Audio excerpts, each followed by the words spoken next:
Hello team, how's it going? Welcome back to another video. So today we're going to be talking about how you can make as much money as possible while serving in the British Army, so you can leave and retire as early as possible, whether you're doing a full career or a shorter career. Before we start though, I just want to give a shout out to Henry and Chenny for joining the team. They've just become channel memberships. They're in the Discord and it's great to be chatting to you. And I just want to give a shout out to all the other channel members who have supported me over the last round about 9 months since we started the channel membership. So thank you very much. It's always great chatting to you in the Discord and getting to know you a little bit better. If you want to become a channel member, you can just click the button below, become a member. It's just a small monthly fee that's cheaper than the price of a cup of coffee to help me support the channel so I can keep putting great content out to you, but also get to know you better on a more personal level.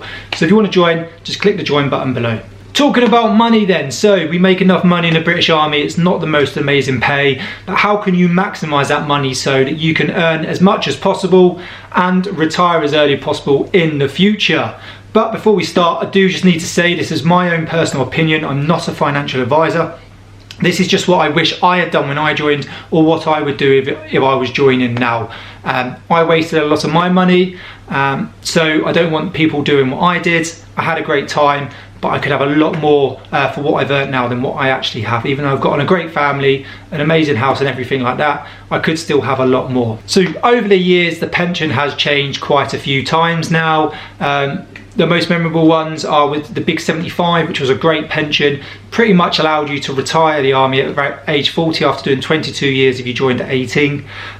You would have a decent income and then you can go and get some sort of job to then supplement that. We then went on to the 05, which was similar but wasn't as good, and now everyone's on the 15 and anyone who joins is now on the 15, so that come in 2015. You're still going to get a lump sum when you retire, but you're not going to get that half pension that you did before. So you've got to do a full career, and then you need to leave, find another career, and then you can look to retire at state pension age or get some of the benefits at 55. What I've learned and what I want to pass on to you is that you could retire at 55, especially if you join in the army at 16, 18, 19, 20, even in your 20s. There's no reason that you shouldn't be able to build up enough money if you take a little bit of risk and you are sensible about it, and retire at 55 or 60 or whenever it is you want to, without actually having to give too much of a social life. So I have done a video on how much you actually earn in the army, so I'm not going to go back through my whole pay slip. I will look to redo it possibly beginning of next year, just before I leave, just so there's a more up-to-date one so people can see it. But we have a lot of disposable income. What do I mean by disposable income? It's money pretty much what we can just throw away if we wanted to, okay? You have a small amount of money, a small fee that comes out of your wages each month for accommodation. You know, some places it could be low as 30, 40 quid, up to around 70, 80 pound maximum pretty much. That's it, that's all you're gonna pay for a room, that's all your energy, utility bills. You've got to pay nothing else to live in that room, okay? That's all you've got to pay. Then you've got your food on top. If you're sensible about that, for a single person, you haven't got to pay much, £100, just over £100 a month. So that could leave you with anything from £1,200 to over £2,000 a month disposable income. And I wasted that, and I know a lot of people do, and it's absolutely ridiculous. So that's what we mean by disposable income. You've got that money to go and spend on whatever you want, whether that's a car, clothes, extra food, booze, nice clothes, going on holiday, whatever it is. But what I would do with it is save so much more. There is no reason that anyone from joining the army at 16 to who's done 10, 12, 13, 14, 15 years shouldn't be able to save a minimum of £500 a month, easy, if not more if you're a little bit older and a little bit further into your career. And there's many things that you can do with this money.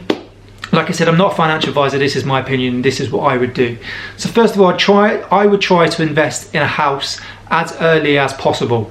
This is what I didn't do, but I knew someone that did it when they were like 18, sold it 10 years later and they made £100,000 on the property alone. Just be aware, prices are going up at the minute, and in around 3 to 4 years they do expect the house prices to fall. But if you can buy a house in the next year or two, or when they fall, even better, and then you hold on to it for 5, 10 years, you could make a decent profit. You do have to save the money to get this house. There's a number of ways you could do it. You could use the Forces Help to Buy scheme, which is an absolute amazing scheme. So basically the government, the army, give you an interest-free loan up to half your annual salary, and you have to pay a small monthly insurance on it. That has to be paid back over 120 months or 10 years, or earlier if you want to. And you know, half the annual salary. So for a starting private, trooper, gunner, sapper, signaller, whatever it is, done a year or two, you're going to be on around £20,000, I think it is off the top of my head. You can borrow up to £10,000 interest free, so that can go towards your mortgage, and it's less interest that you're going to pay. So you can use that. What you could do though is you could set up a couple of ISAs. ISAs are like tax wrappers. So once you've got an ISA, once you put the money in there, whatever interest, whether it's a stocks and shares ISA or just a standard interest like built-in ISA, it's tax free. Whatever money you make on an ISA, you don't have to pay tax, which is absolutely amazing. So you could get a thing called a LISA or a LISA. So it's a lifetime ISA, okay, instant savings account. You can put up to a maximum of £4,000 in there per tax year, which goes towards your £20,000 ISA allowance, and the government will put 25% towards it to go towards a house or towards basically your pension saving when you're saving for when you're older. If you take that money out, so you can withdraw that money either at 60 when you want to retire, or to buy a property. So if you take it out for anything else other than buying a property or before you're 60, then you will lose that 25%. So basically you can save £4,000 a year and the government will give you £1,000 tax free. So you put £4,000 in, whether you put in 20 quid a month, a little bit more, you whack £4,000 in one go and then just leave it and let the 25% go on top. You can do that, say, over 10 years.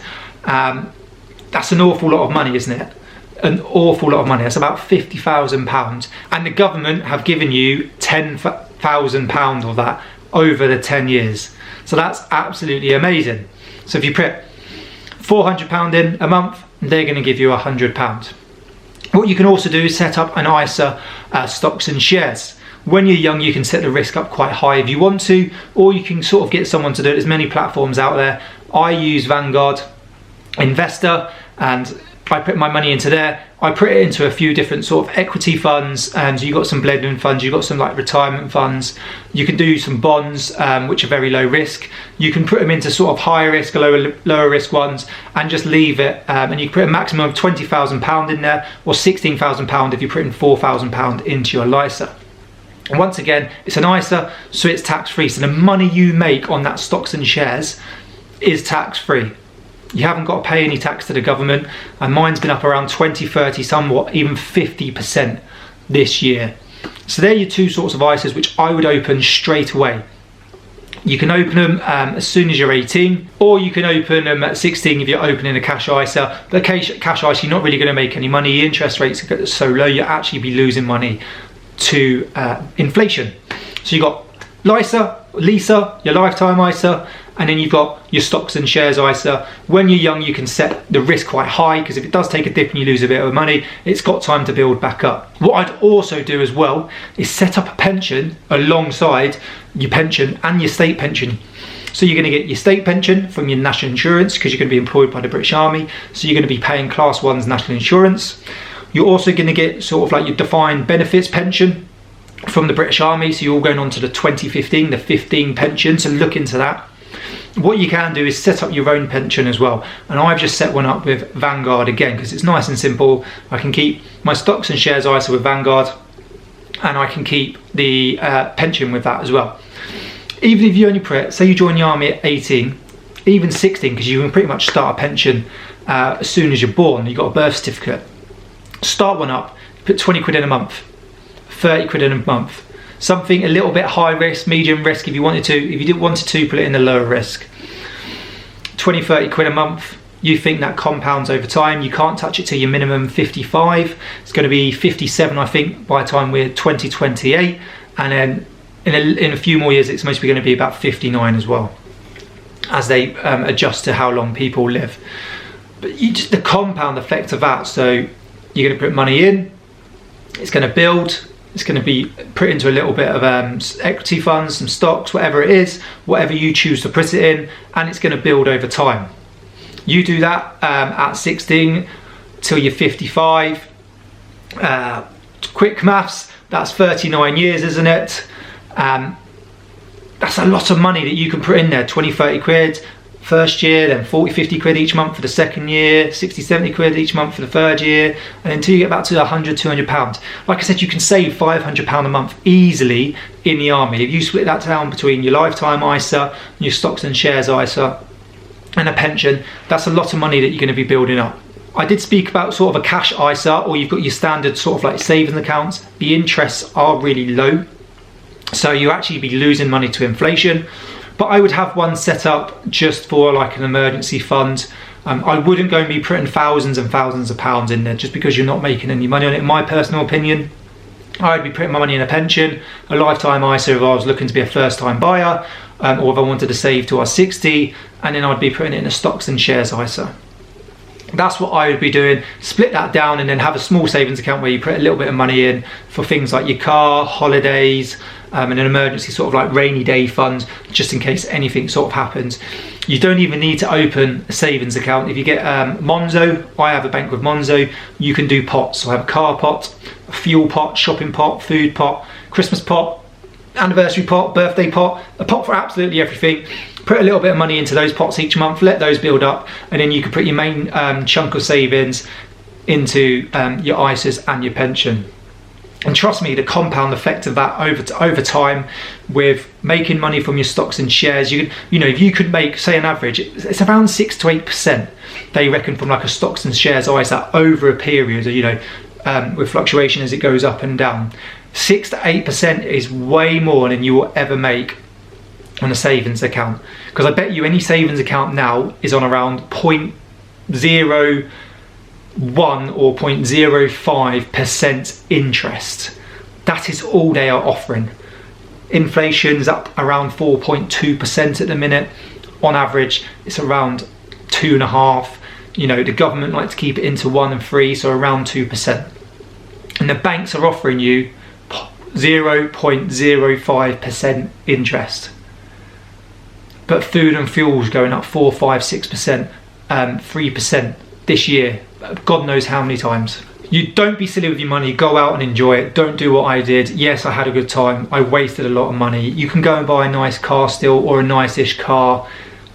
You know, go out drinking with friends, go on holidays. But look to where you can see if you can save money. Go on something called Top Cashback. You know, purchase everything through Top Cashback. You actually get money for buying things back. Look at things like that. Get a Blue Forces discount card or a Defence Forces discount card to get all the maximum benefits out there. 20% of KFC, you get 20% of Nando's. Curries, you get like 20% off some Apple products, 10% of others. You get discount of Curries. There's hundreds and hundreds of websites. Tactical Warrior Apparel's on there, you get discounts. So head over to Defence Forces discount and you get huge discounts on Tactical Warrior Apparel. There's hundreds. Use all these little things to save money. And then invest into your future. Enjoy it now, but think about yourself in the future as well. You don't want to be worked. By the time we retire, if you're looking at joining the army now, the state pension age is going to be about 72, 73. And you'll have to wait for your British Army pension, your RAF, Navy, whether you're in the police, along with your state pension if you pay a national insurance for long enough. Why not invest in a pension now, a stocks and shares ISA, get a property young, retire at 50 with what you've earned from your own pension and your stocks and shares ISA, and then take the state pension and the army pension as well when you're older. Retire early and actually enjoy life instead of working all of your life. You know, the government should say you should spend a third of your life in retirement and pension. The retirement age is 66 at the minute. It's going up to 68 soon. Like I said, it'd be 70, 72 by the time you'll retire. Are we all going to live to 100? You know, if from birth, you get out of school 16, 18, you start work at 18, and then you have to work till you're 70, but they're saying you've got to spend a third of your life in retirement. The maths don't add up there, does it? So invest your money, retire at 55, 60, enjoy life, and yeah, that's my advice. Like I said, I'm not a financial advisor. I am just some guy who's done a bit of research, learned some information on a course I've just completed, and wanted to pass it on to you. If you do want to get financial advice, do make sure you see a financial advisor, but do your own research, and I hope this has helped. And if it has, comment below, let us know what your thoughts are, click that subscription button, join the channel memberships, and I'll see you soon.